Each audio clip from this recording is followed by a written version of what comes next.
Bismillahirrahmanirrahim. Assalamualaikum warahmatullahi wabarakatuh. Kami dari kelompok 1 akan membawakan materi kita tentang asam, basa, dan garam.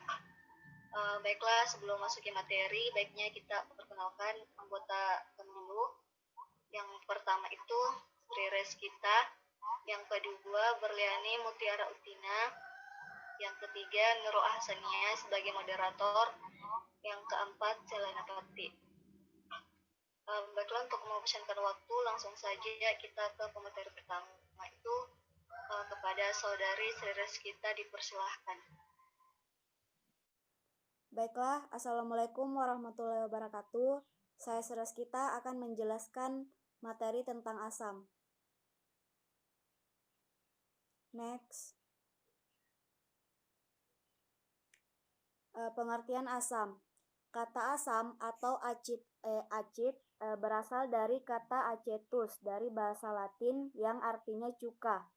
Oleh karena itu, cuka yang biasa kita gunakan itu rasanya asam karena mengandung asam asetat. Dalam definisi modern, asam adalah suatu zat yang dapat memberi proton atau ion H+ ke dalam zat lain yang disebut basa, atau dapat menerima pasangan elektron bebas dari suatu basa.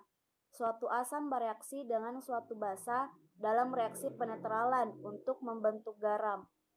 Next. Di sini ada asam menurut para ahli. Yang pertama itu asam menurut Arrhenius. Menurut Arrhenius, asam ialah senyawa yang dalam larutannya dapat menghasilkan ion H+. Contohnya itu HCl. Saat HCl dilarutkan di dalam air, maka akan menghasilkan H+ dan Cl-. Lalu yang kedua itu menurut Bronsted-Lowry. Menurutnya, asam adalah pemberi proton kepada basa. Contohnya di sini tuh ada H2O dan OH-. Di sini H2O mengandung proton yang lebih besar daripada OH- sehingga H2O bisa memberikan atau mendonorkan protonnya kepada OH-. Sesuai dengan pengertian, proton dapat memberikan atau mendonorkan ke basa dari asam ke basa, maka H2O itu disebut sebagai asam dan OH- disebut sebagai basa. Begitupun dengan NH3 dan NH4. NH4 disebut asam dan NH3 disebut basa karena NH4 mengandung proton yang lebih banyak daripada NH3. Lalu ada yang menurut Lewis. Menurutnya asam adalah penerima pasangan elektron dari basa. Oke, next. Berdasarkan daya ionisasi, asam terbagi menjadi dua, yaitu asam kuat dan asam lemah. Asam kuat yaitu asam yang dapat terionisasi sempurna dalam air. Sedangkan asam lemah adalah asam yang hanya terionisasi sebagian dalam air, sehingga nilai derajat ionisasinya kecil. Asam kuat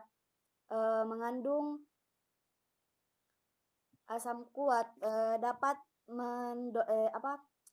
mengalirkan listrik lebih besar karena dia terionisasi sempurna, sedangkan asam lemah tidak dapat mengalirkan listrik dengan sempurna karena saat dilarutkan dia tidak terionisasi sempurna. Oke, next. Sifat asam. Ada 5 sifat asam. Yang pertama itu dia memiliki rasa asam, bersifat korosif atau membakar jaringan, membuat kertas lakmus berubah menjadi warna merah, bereaksi dengan basa membentuk garam dan air netralisasi, dan memiliki pH kurang dari 7. Oke, next. Contoh asam. Di sini ada beberapa contoh asam. Yang pertama itu ada asam asetil salisilat atau aspirin. Didapat dari salisin yang ditemukan pada pohon willow, analgesik dan antipiretik, mencegah pembekuan darah. Lalu ada asam sitrat. Asam sitrat ini ditemukan pada buah lemon atau jeruk, dibentuk dalam tubuh saat glukosa dioksidasi menjadi energi.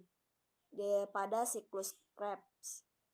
Lalu ada asam karbonat, ada asam laktat, dan ada asam klorida. Asam klorida ini tuh ditemukan pada lambung dan terlibat dalam proses pencernaan protein serta menurunkan jumlah bakteri dari makanan yang ditelan. Lalu yang terakhir itu ada asam folat, bagian dari kelompok vitamin B. Next. Adapun asam yang dapat berbahaya bagi kehidupan kita, contohnya itu hujan asam. Gas-gas sisa baik yang berasal dari kendaraan bermotor atau pabrik mengandung gas belerang dioksida dan nitrogenoksida. Gas-gas ini dilepas ke udara sehingga menimbulkan polusi. Gas-gas tersebut juga larut dalam titik-titik air di awan sehingga membentuk larutan asam sulfat dan asam nitrat. Ketika terjadi hujan, larutan-larutan ini bercampur dan turun bersama hujan. Inilah yang dinamakan dengan hujan asam. Oke, itu tadi pembahasan dari saya kembalikan ke moderator. Baiklah, itulah tadi materi tentang asam. Selanjutnya materi basa akan dilanjutkan oleh saya sendiri. Baiklah, pengertian basa di sini. Kata basa alkali berasal dari bahasa Arab alkili yang berarti abu. Larutan basa memiliki rasa pahit dan bersifat kaustik. Jadi menurut Arrhenius, basa adalah senyawa yang terlarut dalam air yang sudah menghasilkan ion hidroksida. Semakin banyaknya jumlah ion OH yang dihasilkan, maka semakin kuatlah sifat basanya. Jadi basa juga dapat menetraliskan asam H+ dan menghasilkan air. Berdasarkan daya ionisasi. Jadi terbagi atas dua. Yang pertama itu basa kuat adalah basa yang bisa menghasilkan ion OH dalam jumlah yang besar. Basa kuat disebut dengan istilah kaustik. Contohnya itu natrium hidroksida, kalium hidroksida. Jadi selanjutnya basa lemah adalah basa yang bisa menghasilkan ion OH dalam jumlah kecil. Contohnya amonia.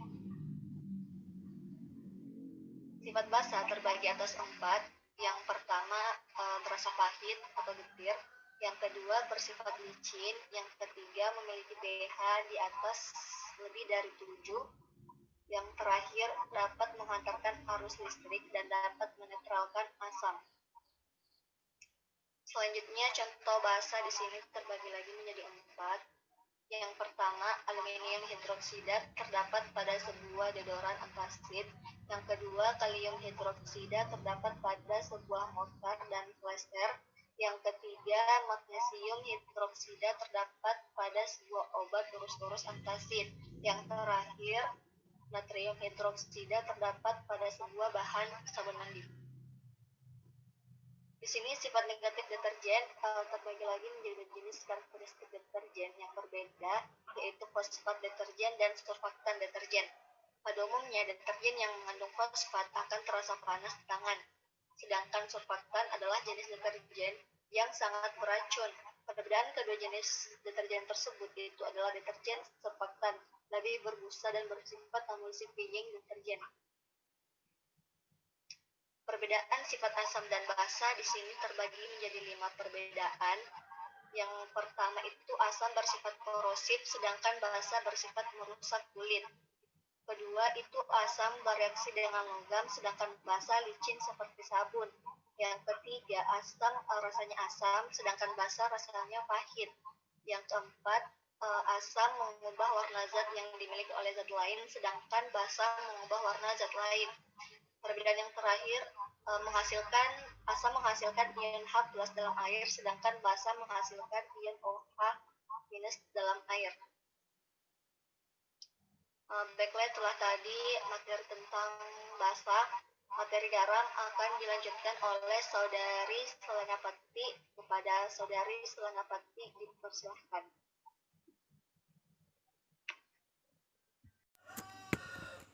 Baiklah, saya akan melanjutkan materi dari Nurul Ahsaniyah, yaitu tentang garam. Jadi, garam adalah senyawa yang terbentuk dari ion positif sisa basa dan ion negatif sisa asam.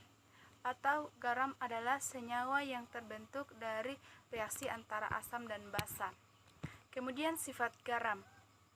Garam yang berasal dari asam yang kuat dan basa kuat bersifat netral, disebut garam normal, contohnya NaCl atau KNO3. Kemudian yang kedua, garam yang berasal dari asam kuat dan basa lemah bersifat asam, disebut garam asam, contohnya NH4Cl. Kemudian yang ketiga, garam yang berasal dari asam yang lemah dan basa yang kuat bersifat basah dan disebut garam basa, contohnya adalah CH3COONA. Kemudian yang ketiga, contoh garam. Yang pertama natrium klorida atau NaCl, nama dagangnya garam dapur, manfaatnya sebagai penyedap masakan. Kemudian yang kedua, natrium bikarbonat atau NaCO3, nama dagangnya baking soda, manfaatnya sebagai pengembang kue. Kemudian yang ketiga, kalsium bikarbonat atau CaCO3 atau kalsit, manfaatnya sebagai cat tembok dan bahan karet. Kemudian yang keempat, kalium nitrat atau KNO3 atau salpeter, manfaatnya sebagai pupuk dan bahan peledak. Kemudian kalium karbonat atau K2CO3, nama dagangnya potas, manfaatnya sebagai sabun dan kaca. Kemudian yang keenam, natrium fosfat atau Na3PO, nama dagangnya TPS, manfaatnya sebagai deterjen. Kemudian yang ketujuh, amonium klorida atau NH4Cl, nama dagangnya salmiak, manfaatnya sebagai baterai kering. Yang kemudian netralisasi. Reaksi antara asam dan basa disebut juga reaksi netralisasi. Hal ini karena selain air, hasil reaksi antara asam dan basa adalah suatu zat yang bersifat netral, yaitu zat yang tidak bersifat asam maupun basa. Zat netral yang dimaksud di sini adalah garam. Oleh karena itu, reaksi antara asam dan basa disebut juga reaksi penggaraman. Reaksi netralisasi atau reaksi penggaraman dapat ditulis sebagai berikut. Misalnya asam ditambah basa menjadi garam tambah air, atau HCl tambah NaOH menjadi NaCl tambah H2O. Efek negatif garam. Yang pertama, kalium nitrit. Keracunan nitrit merupakan masalah utama pada ternak.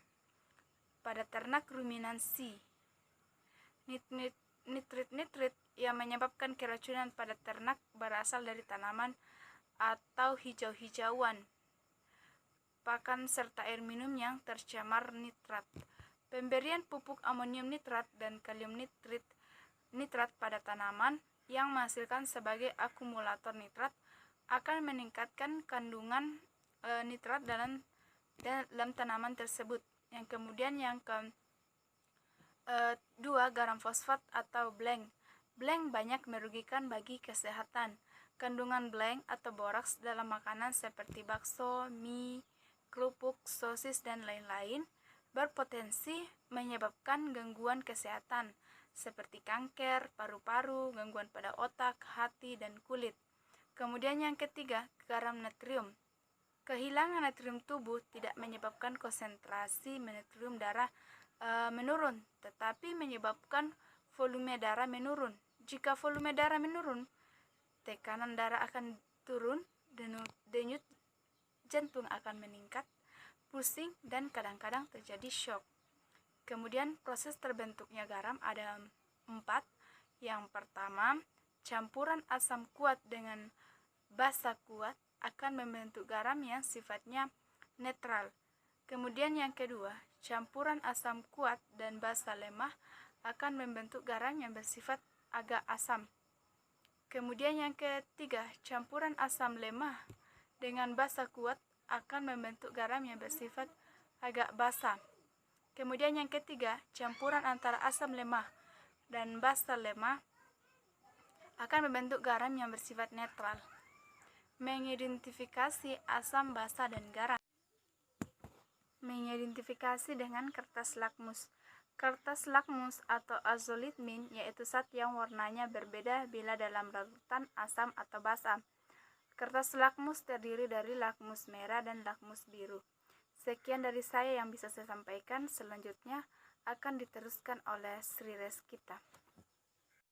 Baiklah, saya akan melanjutkan materi dari Saudari Seliane Pati, mengidentifikasi dengan larutan indikator. Larutan indikator merupakan zat-zat yang mempunyai warna berbeda dalam larutan yang bersifat asam, basa, dan netral, sehingga dapat digunakan untuk membedakan larutan yang bersifat asam, basa, dan netral. Larutan indikator akan berubah warna bila pH-nya berubah. Ada dua macam indikator, yaitu indikator penunjang asam dan indikator penunjang basa. Indikator penunjang asam yaitu alat ini yaitu merupakan indikator yang akan berubah warnanya jika konsentrasi asamnya atau H+-nya berubah sedikit saja. Sedangkan indikator penunjang asam merupakan penunjang basa yang akan berubah warnanya jika konsentrasi basanya yang berubah berubah sedikit saja. Oke, next.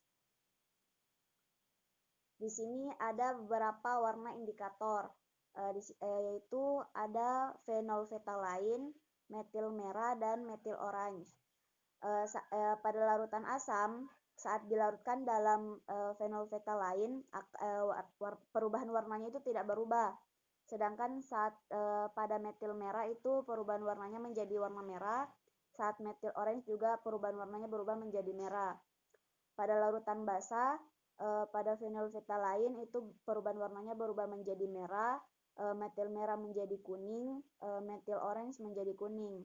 Sedangkan pada larutan netral itu pada indikator fenolfetalain itu perubahan warnanya tidak berubah. Metil merah perubahan warnanya berubah menjadi kuning, dan metil orange perubahan warnanya menjadi kuning juga. Oke, next. Mengidentifikasi pH dan indikator universal. Mengidentifikasi pH dengan indikator universal. Alat indikator universal berupa pita kertas berwarna kuning. Jika dicelupkan ke dalam larutan asam atau basa, maka warna kertas akan berubah sesuai keasaman dan kebasahan suatu larutan. Di samping itu dijelaskan perubahan warna dari indikator. Saat perubahan warnanya menjadi merah atau jingga, maka suatu larutan itu mengandung asam. Sedangkan saat berubah menjadi hijau itu netral, dan saat berubah menjadi biru maka itu larutan itu disebut basa.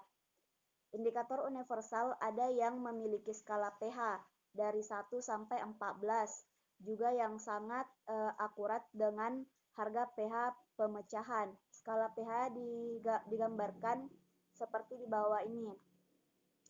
Saat larutan bersifat asam, pH-nya itu di bawah 7, saat netral sama dengan 7, dan saat basa dia lebih dari 7. Oke, next. Mengidentifikasikan dengan indikator alam. Indikator alam merupakan bahan alam yang dapat berubah warnanya dalam larutan yang sifatnya berbeda, asam, basa, dan netral. Indikator alam untuk mengukur kadar asam, basa, dan menggunakan media tumbuhan pada bagian bunga, umbi, kulit, buah, dan daun yang berwarna. Contohnya itu seperti ini, ada mawar merah, bunga kembang sepatu, kunyit, dan kulit manggis.